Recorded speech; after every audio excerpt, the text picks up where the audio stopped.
पुराण के अंदर वर्णन किया गया कि भगवान शंकर ने नंदी को वचन दिया था, सुनो नंदी।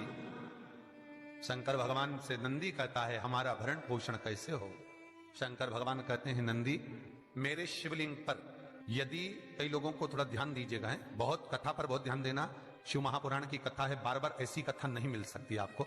सुनोगे आप अपनी जगह पर, बहुत वक्ता हैं, बहुत प्रेम से बांचते हैं, पर जो कथा रस तत्व से आपको मिल जाए उसको ले लीजिए महाराज।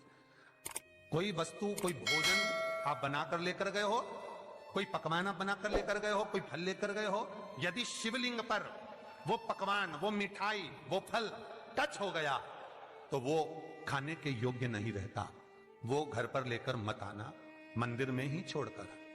यदि भोजन, पकवान, मिठाई, शिवलिंग यहां पर है और भोजन का भोग तुमने इतनी दूर से लगाया है, फल इतनी दूर रखा है, वो शिवलिंग पर टच नहीं करा गया है, तो उस प्रसाद को, उस फल को आप पा सकते हो, उसको खा सकते हो। पर जो शिवलिंग पर टच हो गया फिर वो केवल नंदी, श्रृंगी, भृंगी, प्रेतों का, भूतों का, आहूतों का भाग होता है।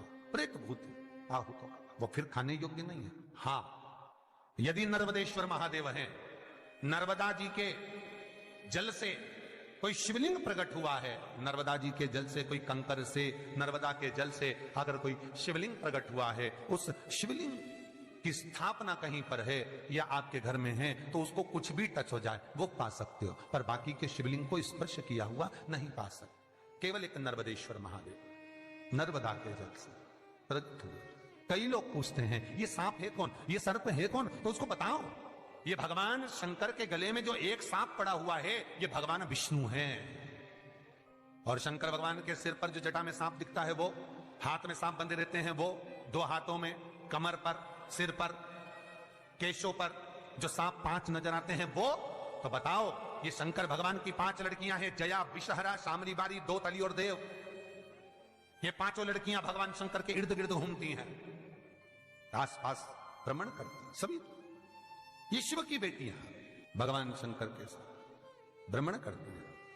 5 जया, विषहरा, शामली बारी, दो तली और देव, ये जो 5 पुत्रियां थी शंकर भगवान की, ये वासुकी को दी गई थी महाराज, क्योंकि ये सर्प की योनि में थी, इसलिए ये वासुकी नाग को प्रदान करी गई थी। वासुकी नाग कौन सा? जिसने मंथन कराया। वासुकी नाग कौन सा? जिसके फण पर पूर्ण पृथ्वी विराजमान है। वासुकी नाग कौन सा? जो निरंतर देवताओं के हित के लिए कार्य करता रहता है।